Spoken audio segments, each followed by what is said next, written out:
வணக்கம் and welcome to meals and memories. இன்றைக்கி நம்ம ரொம்ப சுவையான தேங்காய் சாதம் தான் எப்படி பண்ணுறதுன்னு பார்க்க போகிறோம். ஒரு அட்டகாசமான லஞ்ச் பாக்ஸ் ரெசிபிங்க. ரொம்ப குவிக்காக பண்ணிடலாம். வாங்க எப்படி பண்ணுறதுன்னு பார்த்துடலாம். ஃபஸ்ட்டு ஒரு கடாய் வச்சுட்டு ஒரு 3 ஸ்பூன் அளவு தேங்காய் எண்ணெய் சேர்த்துக்கிறேன். நம்ம தேங்காய் சாதம் தேங்காய் எண்ணெயில் செய்யும்போது டேஸ்ட் இன்னுமே நல்லாயிருக்கும். அதுக்காக தான் தேங்காய் எண்ணெய் சேர்த்துட்டு எண்ணெய் நல்லா காஞ்ச உடனே கடுகு, உளுத்தம்பருப்பு, கடலைப்பருப்பு கலந்து வச்சுருக்கேன். அதை சேர்த்துக்கிறேன். கூடவே ஒரு ஸ்பூன் அளவு கடலைப்பருப்பு தனியாகவும் சேர்த்துக்கிறேன். நம்ம இந்த மாதிரி வெரைட்டி ரைஸ் செய்யும்போது, இந்த மாதிரி ஃப்ரைட் ரைஸ்லாம் செய்யும்போது கடலைப்பருப்பு நம்ம அதிகமாக சேர்த்தோன்னா நல்லா டேஸ்ட்டாக இருக்கும். அதுக்காக தான் முறுக்குன்னு வரும்போது நல்லாயிருக்கும். அதுக்காக தான் இதெல்லாமே நல்லா கடுகுலாம் நல்லா பொரிஞ்சு கடலைப்பருப்புலாம் நிறம் மாறினதுக்கப்புறமா நம்ம ஒரு கைப்பிடி அளவு வேர்க்கடலை சேர்த்துக்கலாம். முழு வேர்க்கடலையே அப்படியே சேர்த்துக்கலாம், பச்சை வேர்க்கடலை. அதுவும் நல்லா எண்ணெயில் வதங்கினதுக்கப்புறமா நான் 2 பெரிய வெங்காயத்தை இந்த மாதிரி பொடி பொடியாக கட் பண்ணி வச்சுருக்கேன். அதையும் சேர்த்துக்கிறேன். அதையும் சேர்த்துட்டு நல்லா வதக்கி விட்டுக்கிறேன். வெங்காயம் நல்லா கலர் மாதிரி வர வரைக்கும், பொன்னிறமாக வர வரைக்கும் நம்ம வதக்கிக்கணும். வெங்காயம் வதங்கும் போதே ஒரு கைப்பிடி அளவு கொத்தமல்லி தலையும் தூவி நம்ம வதக்கிக்கலாம்.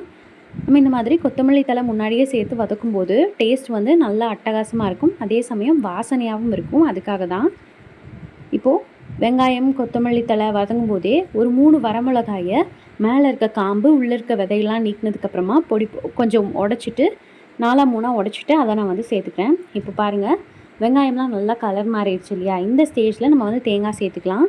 நான் 2 மூடி தேங்காய், அதாவது ஒரு தேங்காயோட 2 மூடி இருக்கும் இல்லையா? அந்த 2 மூடியுமே நல்லா துருவிட்டு நான் சேர்த்துக்கிறேன். சேர்த்துட்டு நல்லா இந்த மாதிரி கலந்து விட்டுறணும். அந்த தேங்காய் பார்த்தோன்னா கலரே மாறி வரும்.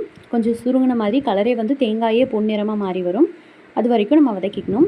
இப்போது இது நம்ம தேங்காய் வறுக்கும் போதே நம்ம இது சேர்த்துக்கலாம். உப்பு சேர்த்துக்கலாம். தூள் உப்பு சேர்த்துக்கிறேன். கல் உப்பு சேர்த்தோன்னா கரையாது, அதனால் தூள் உப்பு சேர்த்துக்கிறேன்.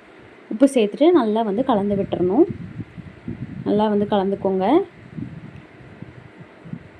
அடி பிடிச்சிடாமல் பார்த்துக்கோங்க. அடுப்பை மீடியம் ஃப்ளேமில் வச்சுட்டு கலந்து விடுங்க. ஹை ஃப்ளேமில் வேண்டாம். ஸோ இந்த மாதிரி நல்லா கலந்து விட்டுருங்க. இப்போது தேங்காயோட கலர் பாருங்கள் எப்படி நல்லா பொன்னிறமாக மாறிடுச்சு இல்லையா? இந்த ஸ்டேஜில் நம்ம சாதத்தை சேர்த்துக்கலாம். அடுப்பு ஆஃப் பண்ணிடுங்க. அடுப்பு ஆஃப் பண்ணிவிட்டு நான் சாதம் சேர்த்துக்கிறேன். இந்த மாதிரி கொஞ்சம் கொஞ்சமாக சாதம் சேர்த்துட்டு கலந்து விட்டுக்கிட்டே இருங்க. உங்களுக்கு நல்லா கலந்துக்கிட்டு இருக்கும்போதே தெரியும் கரெக்டாக இருக்குது அப்படின்னு சொல்லி. அதனால தான் இவ்வளோ கப்பு அப்படிங்கிறது இல்லாமல் நீங்கள் தனியாக சாதம் வடித்ததுக்கப்புறமா அதை நீங்கள் இந்த மாதிரி சேர்த்துக்கோங்க. அப்படி சேர்த்து பண்ணும்போது கரெக்டாக இருக்கும். இங்கே பாருங்கள், இவ்வளோ தான். இது சேர்த்துப்போ கரெக்டாக இருந்தது. நான் தேவையான அளவு சாதம் சேர்த்து நல்லா இந்த மாதிரி கலந்து விட்டுட்டேன். தேங்காய் சாதம் எல்லாமே நல்லா கலந்து வந்திருக்கு.